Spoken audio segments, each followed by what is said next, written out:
Vamos a entrar entonces en materia que nos está vinculando la situación en la mañana con el tema que me pidieron que desarrollara. Como ya ahorita lo hemos visto, se inauguró el simposio Sustentabilidad y Formación Tecnológica. Estarán varios ponentes en donde se va a profundizar diferentes aristas de este gran concepto, sustentabilidad y formación tecnológica. A mí me pidieron que hablara un panorama de cómo se ha hecho la inclusión de la perspectiva de sustentabilidad en las instituciones de educación superior, y entonces eso es lo que preparé para el día de hoy. Solamente que, pues ya, como ya se avanzó un poquito el tiempo, voy a nada más a mostrar lo que tenía preparado para una primera parte y luego ya me voy a ir un poquito más despacio en la segunda parte de cuáles son los avances de esta inclusión, ¿no? De cualquier manera, creo que no es la única vez que nos vemos, vamos a seguir en contacto, ya hablaron del diplomado, estamos en eso y vamos a seguir trabajando, o sea que no nos vemos aquí y únicamente, sino vamos a seguir trabajando. Yo les dejo la presentación y si necesitan alguna información adicional sobre esta u otras cuestiones relativas, pues se las puedo facilitar, ¿no? Bien, entonces hablaremos rápidamente de dónde viene todo este asunto problemático, ¿no? De la problemática ambiental, de los problemas ambientales que tenemos y que nos trae en esta situación, ¿no? Los comités ambientales de alguna manera están conectados a este gran fenómeno mundial que es la problemática ambiental, ¿no? Bien. Entonces, bueno, el objetivo va a ser presentar un panorama sintético de los avances, ahora va a ser súper sintético por el tiempo que ya tenemos, ¿no? Como ustedes saben, nosotros los que estamos en las cuestiones ambientales partimos de un diagnóstico de la problemática ambiental, ¿no? Decimos lo que estamos atacando, lo que estamos visualizando es la problemática ambiental y en un segundo término, ¿verdad?, lo que nos da origen la problemática ambiental y en un segundo término, momento, pero muy importante, ¿qué vamos a hacer con esa problemática ambiental? ¿Cuáles son las vías para detener el deterioro del ambiente y cuáles son las vías para superar esta problemática ambiental, ¿no? Entonces tenemos ese doble pensamiento. Fritjof Capra presenta aquí su red de relaciones en donde él habla de esta problemática ambiental. Nosotros decimos sí es una problemática ambiental, pero no solamente es el ambiente el que tiene problemas, sino es la relación sociedad-naturaleza, ¿no? En esta relación somos las sociedades, los seres humanos, los individuos, los que estamos impactando al ambiente de múltiple manera y de diferente manera. Entonces a algunos no les gusta decir problemática ambiental o socioambiental porque más bien dicen es la crisis de la relación sociedad-naturaleza, ¿no? Sobre esta denominación vamos a encontrar muchas otras porque es un tema a debate, es un tema en construcción y ahora sí que tendremos que ver quién lo dice, por qué lo dice y desde qué perspectiva para poder entender su argumentación, ¿no? Pero es en este sentido. Bien, la problemática ambiental entonces se ha convertido en este parteaguas en que, digamos, tenemos una sociedad previa a la problemática ambiental y una sociedad posterior, ¿no? Es un parteaguas en la historia de la humanidad, en la historia de los pueblos. ¿Por qué?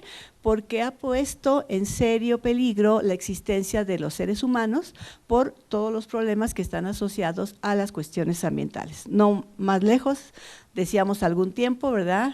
Hace 10 años va a venir el cambio climático y va a estar muy problemático. Bueno, ya lo tenemos aquí y ya estamos viendo sus consecuencias, ¿no? Lo de Coahuila, lo de Ciudad Acuña, es parte de ese mismo problema. Y entonces estamos viendo cómo estas alteraciones están afectando y van a ser cada vez más las afectaciones a los seres humanos, ¿no? En esta línea de trabajo de los grandes problemas ambientales, el cambio climático, hay todo un grupo internacional de teóricos, de políticos que están trabajando en pos de esta situación, ¿no? En ese sentido, en todos los temas ambientales hay grupos trabajando para mitigar, para detener, para superar estos problemas ambientales. Los comités de alguna manera están participando de esa situación y están también trabajando en su espacio institucional para detener, para disminuir y para crear nuevas alternativas de solución a estos problemas ambientales. Bien, lo que quisiera remarcar nada más es que la problemática ambiental entonces ahora es un objeto de estudio y de prácticas. Ha generado modificaciones a nivel de la organización gubernamental con la creación de secretarías de Estado, desde la antigua CEDUE hasta la actual Semarnat, con T. Es un avance que tenemos en la creación de estas instituciones y que están atendiendo la problemática ambiental, ¿no? Pero también ha generado movimientos epistémicos. Se señala que las anteriores ciencias y las ingenierías y las ciencias sociales y las humanidades no han dado cabal cuenta de esta situación, que es una situación inédita en la historia de la humanidad y que por lo tanto necesitamos nuevas formas de construir conocimiento para acercarnos a esta situación que es inédita, esta problemática, y generar alternativas de conocimiento primero y después de solución. En ese sentido hablamos de estas líneas de la complejidad que tocan la parte ambiental, de la interdisciplina. En otra línea hablamos de la generación, la creación de las ciencias ambientales, ¿no?, en un momento dado, y luego las ciencias de la sostenibilidad, que es algo más reciente, con el conjunto de las demás ciencias que están ya, que nosotros ya conocemos de tiempo atrás, ¿no? Y en cada ciencia que ya conocemos de tiempo atrás se ha empezado a desarrollar una parte que está tocando la cuestión ambiental, ¿no? Por ejemplo, yo en mi campo, que es el de educación, pues uno habla de educación o de pedagogía como una… Bueno, la pedagogía sí se define como una ciencia, algunos señalan que no, es un debate interno, ¿no?, la pedagogía, pero que está atendiendo la cuestión del proceso educativo. Pero ya hay una línea que está tocando la educación ambiental, ¿no? Entonces ya dentro del campo de la pedagogía hay líneas específicas que se abren a esta problemática de las, digamos, de las disciplinas y ciencias más tradicionales. Las nuevas ciencias están generando ya todo un trabajo de investigación, de caracterización, de explicación de los procesos del deterioro y algunas soluciones viables, ¿no? Entonces, en ese sentido, lo que estamos nosotros colaborando, lo que estamos atendiendo desde los comités o yo allá por la UNAM, es un tema bastante complicado, muy importante, central, que ha tenido repercusiones a nivel mundial, ¿no? El mundo antes de ubicar la problemática ambiental era uno, y desde que ubicamos la problemática ambiental en el 72 estamos caminando hacia otro destino. Entonces sí es una cosa muy fuerte para nuestras sociedades y qué bueno que están en esto porque se necesita. Yo lo quisiera remarcar este asunto de lo que ustedes están haciendo, lo que yo hago también, vinculado a la aparición de la educación ambiental, ¿no? Sabemos que hubo una reunión en 72, ¿no?, la reunión de Estocolmo, en donde por primera vez se analiza la situación del medio humano. Había una gran preocupación de los países desarrollados por los niveles de contaminación que se estaban teniendo en sus países, y en ese sentido hablan de la problemática de la industrialización generando estos niveles de contaminación y perdiendo cada vez las especies menores que no tienen defensa ante estos problemas de contaminación. Y hay toda una serie de temas, ¿verdad?, que se analiza en esta reunión de Estocolmo. Entre una que se analiza es la relación norte-sur, ¿no?, o sea, los países pobres, los países del tercer mundo, los países en desarrollo, como queramos llamarle, tienen una serie de deficiencias y diferencias con los países del norte, ¿no? Y entonces en esa reunión sale a relucir que nosotros pues sí tenemos problemas ambientales, pero pues tenemos problemas ambientales por pues el saqueo que hemos tenido de nuestros recursos por los países centrales, ¿no? No es casual que también tengamos esa situación, porque los países centrales nos decían, es que ustedes los pobres, ¿no?, ustedes los países del sur se reproducen mucho, ¿no?, y son muchos y tienen una gran afectación al medio ambiente, ¿no?, para satisfacer sus necesidades, entonces ahí se da esa situación. Los países del sur dicen, bueno, nosotros tenemos un mayor crecimiento poblacional, pero ustedes con su tecnología son los que están impactando más al ambiente, ¿no? Entonces se da esa discusión norte-sur que ha permanecido, ¿verdad?, hasta el momento, en donde está de por medio el asunto del medio ambiente, ¿no? Bueno, hay toda una serie de discusiones muy amplias que se dan en ese contexto, pero una de las cuestiones que aparece ahí es el asunto de la educación. Dice el acuerdo de Estocolmo, la educación en temas ambientales va a ser central para generar cambios en la población, una cultura ambiental y una disponibilidad a aceptar los cambios que en las diferentes lugares, digamos, en la cuestión forestal, en la industria, en el consumo, que son todos los temas que se abordan, haya estos cambios, ¿no? Entonces, la cuestión de la educación ambiental es estratégicamente importante para el logro de estos cambios, ¿no? Desde ahí tenemos esa conexión, lo que ustedes hacen, lo que yo hago con la educación ambiental. En ese entonces, del 72, empieza la configuración de este campo que llamamos educación ambiental. Y ellos sostenían que teníamos que tener la incorporación de la dimensión ambiental a la planeación, al modelo de desarrollo y a otros espacios para generar esta cultura ambiental.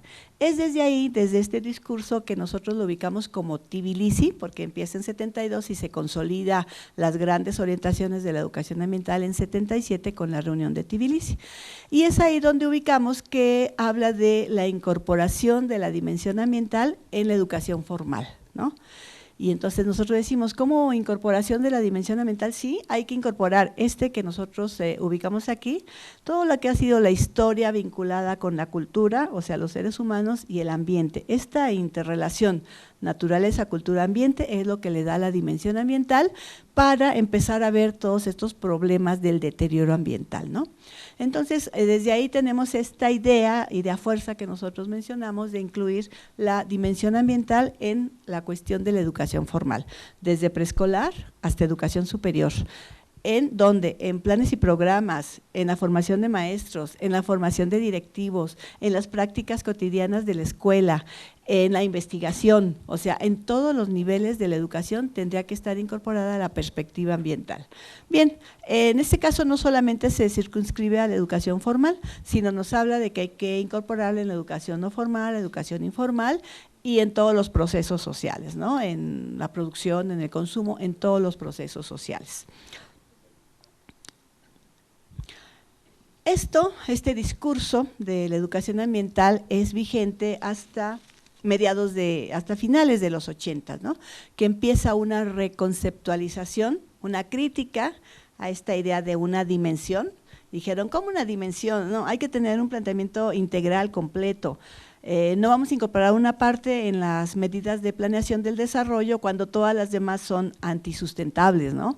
Hay que tener una visión global con este mecanismo, esta visión de sustentabilidad. Entonces empieza a nivel general toda esta reconceptualización de que hay que empezar a vislumbrar un desarrollo alternativo que nos lleve a detener los niveles de deterioro que en los 90 ya teníamos mucho más, ¿no? Y nos lleve a enfocarnos a encontrar medidas alternativas donde no sigamos afectando grandemente el ambiente, ¿no? Detener el deterioro y disminuir estos impactos. Bien, esa es la ruta del desarrollo sustentable, ¿no? En el 83 la Comisión Brundtland que se reúne, sus acuerdos se publican en el 87, ¿no? Con nuestro futuro común, este documento es básico, central, muy importante esta temática.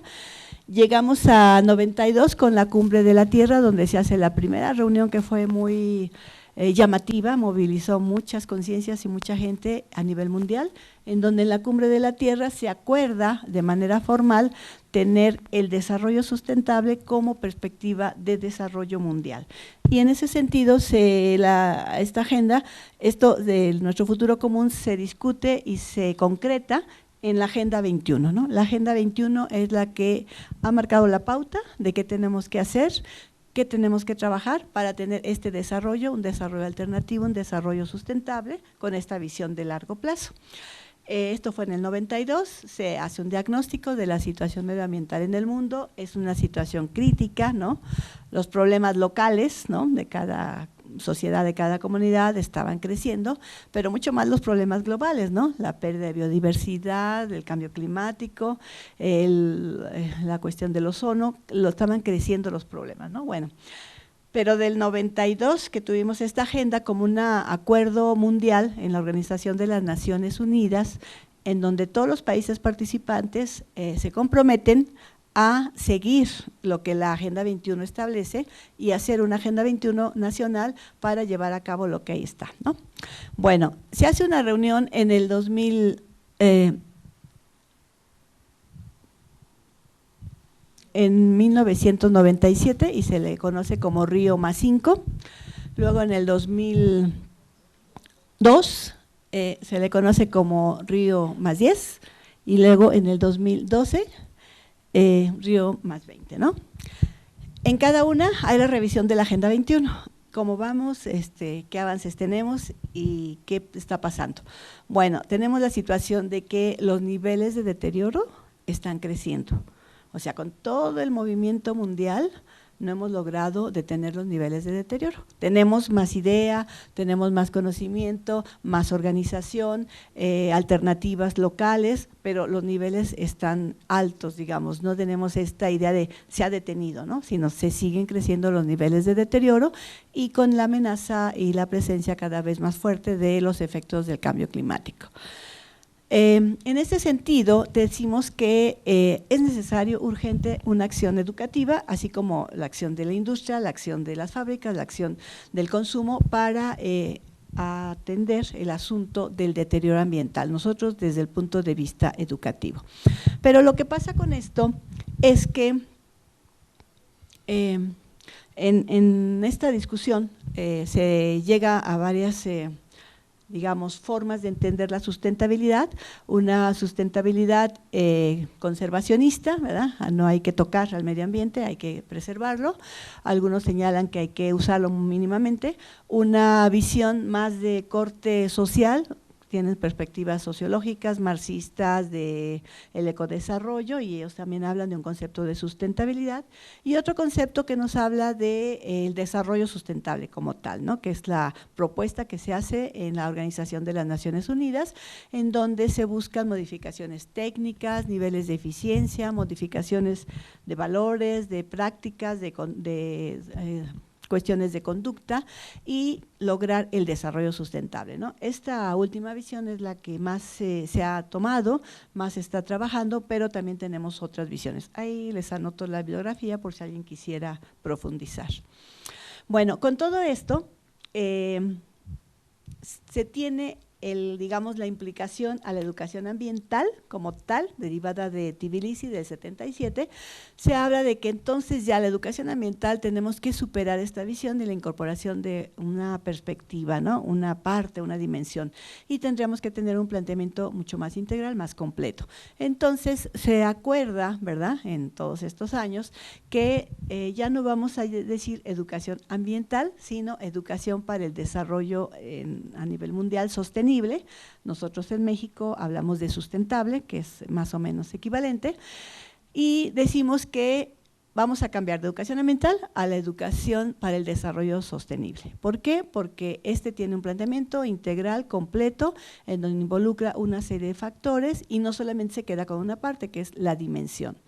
Bueno, ¿se acuerda esta década del 2005 al 2014? Que ya terminó el año pasado, para darle realce, darle fuerza a esto de la educación ambiental.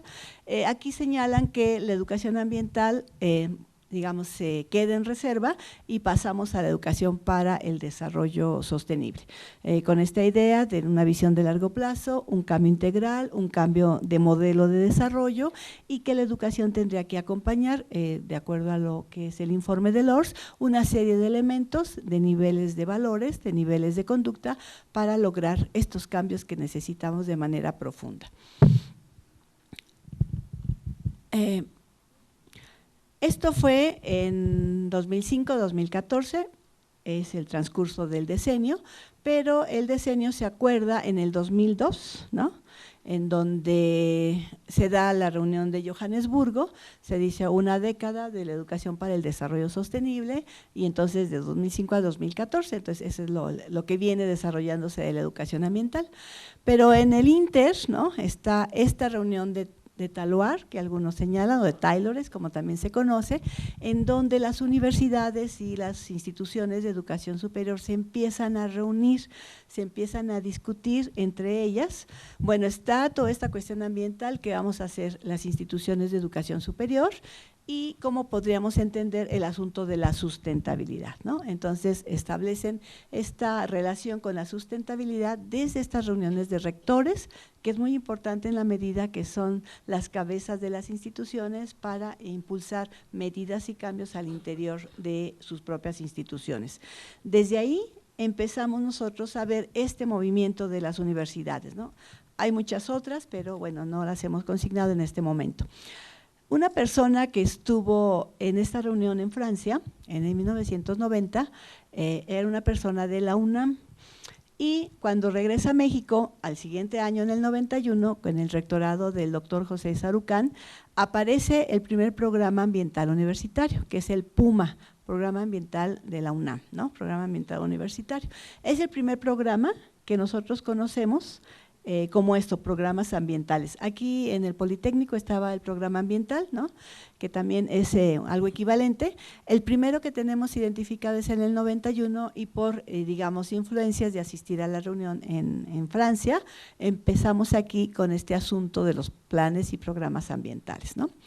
¿Qué implica con esto? Que esos programas ambientales se crean en las instituciones de educación superior para gestar, para promover, para impulsar el cambio hacia el desarrollo sustentable de toda la institución de educación superior. Es por eso muy importante que estos programas están al centro de la visión, porque son elementos motores para lograr estos cambios institucionales. Bueno, en todo este trayecto, nosotros, ¿cómo nos encontramos? Bien, avances en México. Nosotros en un primer momento, México me refiero, estamos aceptando la educación ambiental, la que venía de Tbilisi, y bueno, desde una postura crítica, pero aceptándola, ¿no? En México aparece que en 1983 se crea la Dirección de Educación Ambiental, y a partir de la Dirección de Educación Ambiental se empieza a conocer el asunto de la educación ambiental. Todavía estamos en la época de Tbilisi, con todos los discursos que tiene, y tiene una amplia gama de productos editoriales que mandan a todo el mundo, ¿verdad?, de cómo entender la educación ambiental. Bueno, en México empezamos a trabajar la educación ambiental. Desde gobierno se empezó a trabajar las reuniones con instituciones de educación superior, a promover, a gestar, a organizar, a difundir, para atraer académicos, investigadores al trabajo de la educación ambiental. Desde ahí, desde esa época, hay reuniones con universidades, tecnológicos, universidades privadas también sobre el asunto ambiental, ¿no? Desde el 85 que tenemos esta cuestión, inauguramos en esa época el Programa Nacional de Educación Ambiental, que también fue algo significativo a nivel de América Latina, porque fue el país que tuvo el primer programa de educación ambiental, donde se perfilaba de manera estratégica cómo difundir la educación ambiental, y bueno, nuestro seguimiento ha sido de la educación superior. Entonces ahí está establecido la educación superior. Pero lo que les quiero comentar es que no se queda a nivel de educación superior este PRONEA, sino en ese tiempo se le da una gran importancia a la educación básica, sobre todo a primaria. En primaria hay un gran trabajo de difusión, de capacitación, también un trabajo editorial muy amplio, y yo diría que hasta más que a nivel de educación superior, ¿no? El nivel medio superior es como un sándwich, ¿no?, que se ha quedado medio desprotegido dentro de estas políticas de la educación ambiental. Hay muchas cosas y están avanzando, pero la fuerza que se le dio en el 85-86 fue a nivel de educación básica y de educación superior, ¿no?, que estábamos organizando reuniones.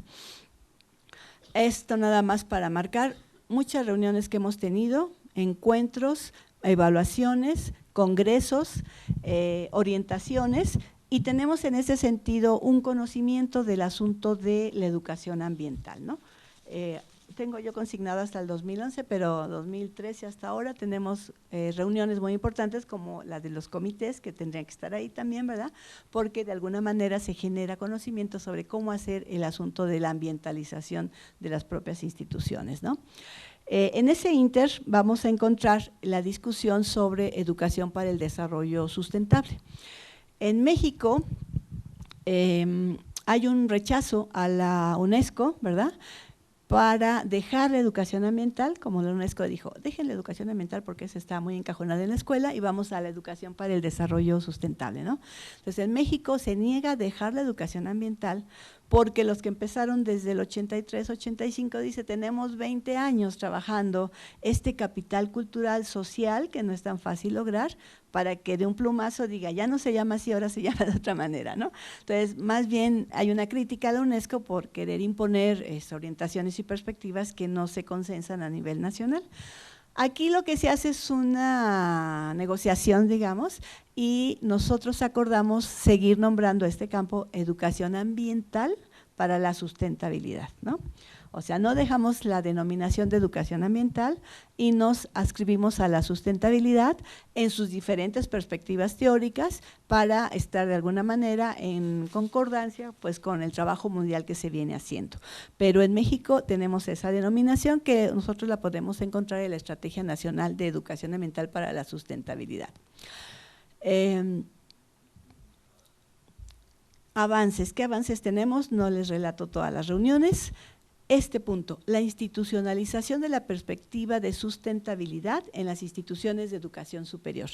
Este punto es algo que nosotros decimos sí es un avance y hay logros importantes y tiene que ver con dónde llega la educación ambiental. En México llega a nivel del país la educación ambiental al sector ambiental, ¿no? Decíamos, debería haber pasado como otros países que llega al sector educativo, a la SEP, ¿no? Porque la SEP lo toma como una discusión internacional y le da impulso. El hecho que haya llegado a la Semarnat, en este caso actualmente, hace que no sea, digamos, la coordinadora del sector y no puede, ¿verdad?, modificar la escuela, los planes y programas, porque no es la coordinadora del sector, tiene que negociar con la Secretaría de Educación Pública y en ese sentido es algo externo al ámbito educativo que llega por el ámbito de lo ambiental, muy importante, central, etcétera, pero es de otro rubro, digamos, ¿no? Y esto ha limitado de alguna manera el avance.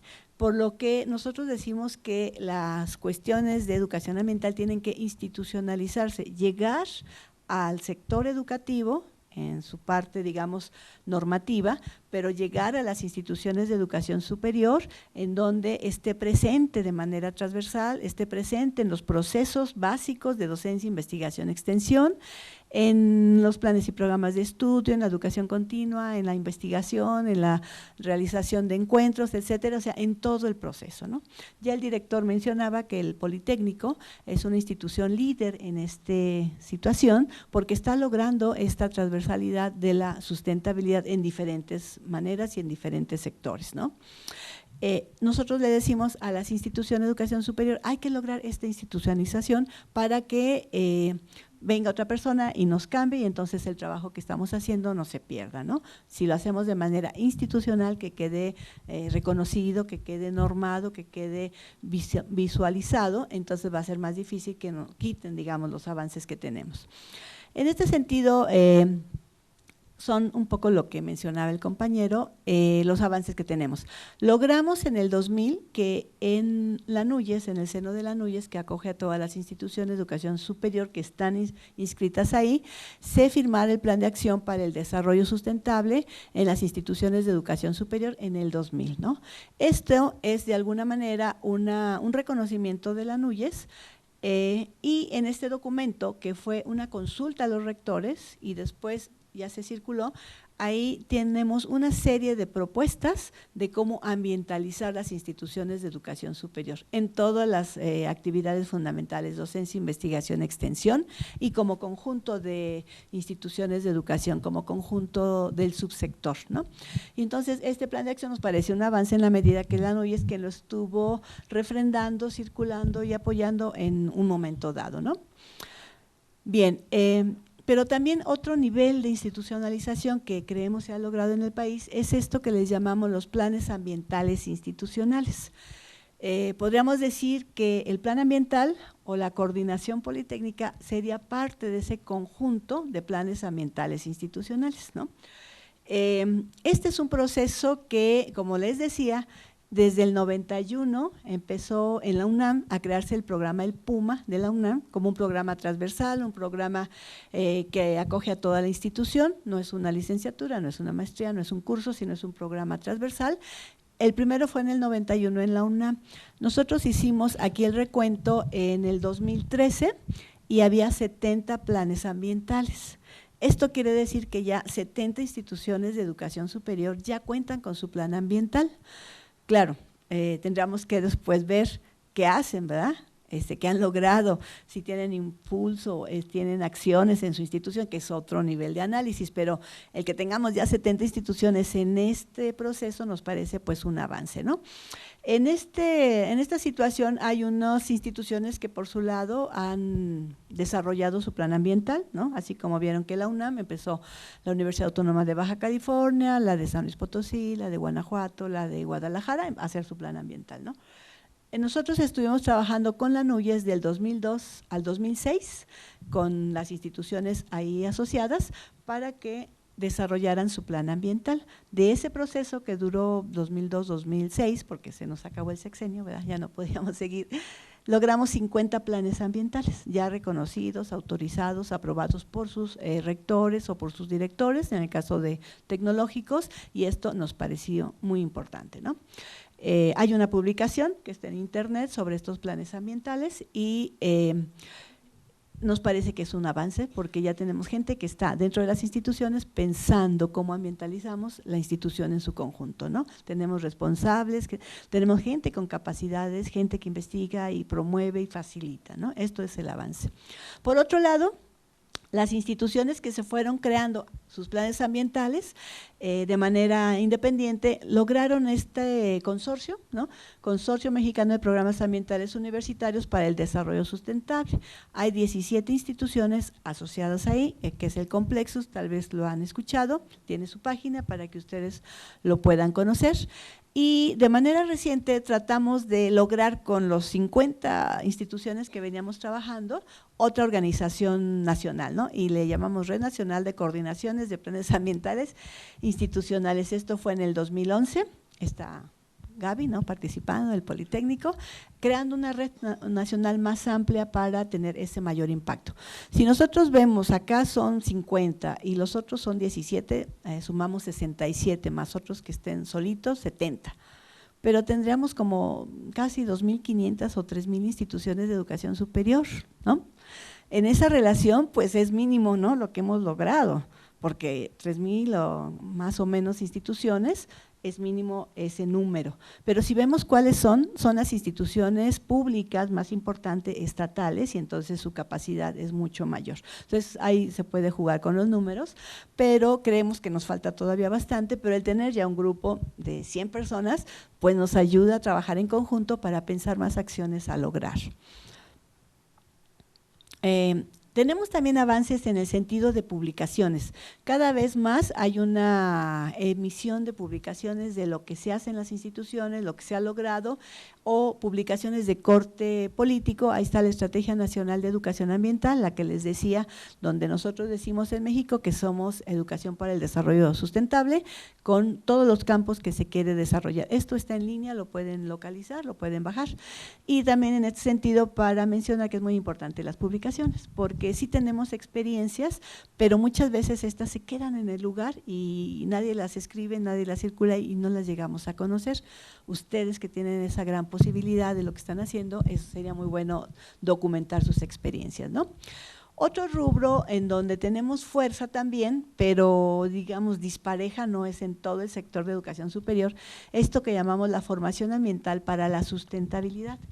¿Y qué quiere decir? ¿En qué institución han transversalizado o ambientalizado el currículum o los planes de estudio para la formación de los futuros profesionales desde una perspectiva ambiental o de sustentabilidad, ¿no? En este sentido es el tema de la formación, el tema del currículum, de los planes de estudio. Nosotros en el 93, estando yo en gobierno, era todavía Sedesol, hicimos un análisis nacional de cómo se estaba comportando esta cuestión y lo que encontramos es que estaba creciendo la oferta educativa, ¿no? En temas ambientales, pero esta oferta educativa estaba creciendo en temas ambientales, en diplomados, en cursos, en talleres, pero no en la, digamos, en la oferta básica, que es la de la formación de profesionales. En ese sentido, por eso decimos es disparejo. Sí crecía, pero en las actividades no sustantivas, que son las centrales de la formación de profesionales. Nosotros hicimos después un balance en el primer Foro Nacional de la Formación Técnica en San Luis Potosí. 2003 se convocó a presentar sus experiencias de la formación profesional en aspectos ambientales o de sustentabilidad, y lo que vimos era nuevamente de aquella investigación que hicimos, muchos cursos, muchos talleres, muchos seminarios, inclusive muchos cursos, diplomados, etcétera, pero poco en esto que decimos, la ambientalización curricular de todos los planes de estudio, poco. 2010, 2011 volvimos a convocar a las instituciones y nos presentan, ¿verdad? Igual, muchos cursos, diplomados, etcétera, pero ya cada vez hay más metodologías para ambientalizar el currículum y cada vez encontramos más ya planes y programas de estudio ya ambientalizados, ¿no? Entonces, esto que desde nuestro punto de vista es lo más importante porque es lo que la institución de educación superior ofrece a la sociedad, los futuros profesionales, que es el punto central, está avanzando lentamente, ¿pero por qué? Porque el plan de estudios, el currículum, es de lo más complicado en la educación superior.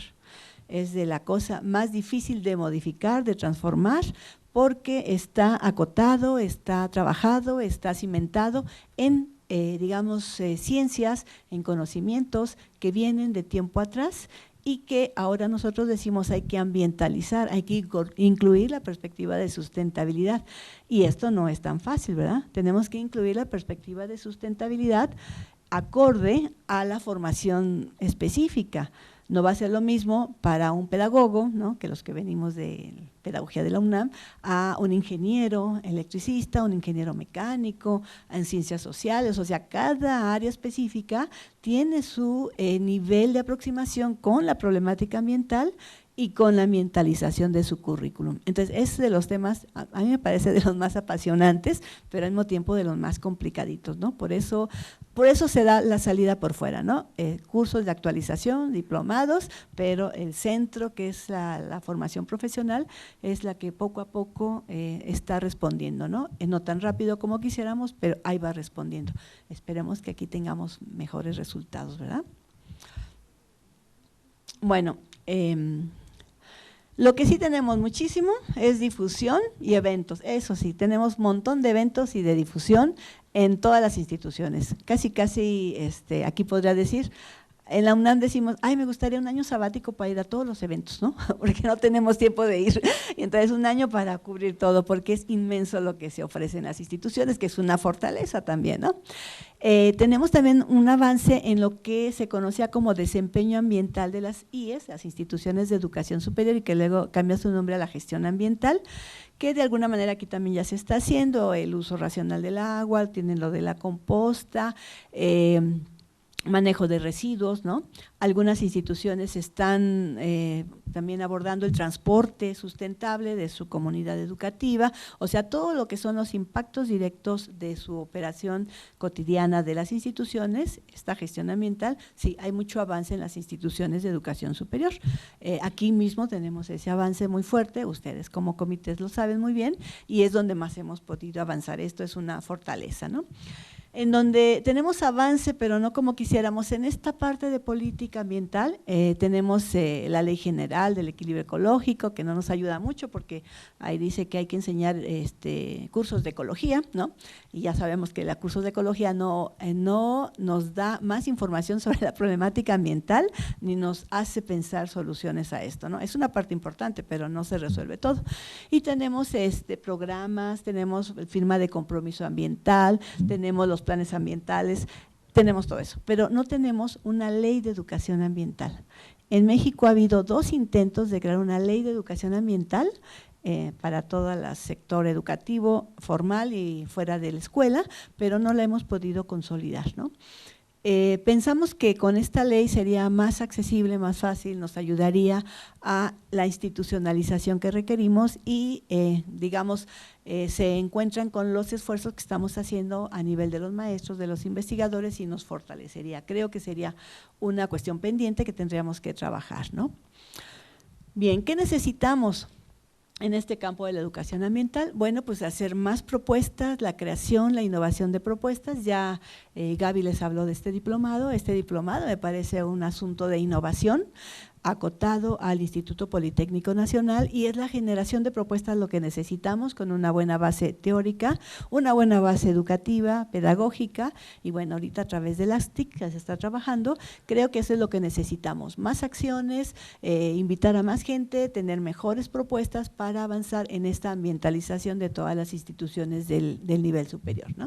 Bien, creo que hasta ahí le podría dejar para, si hay tiempo de algunos comentarios. Gracias.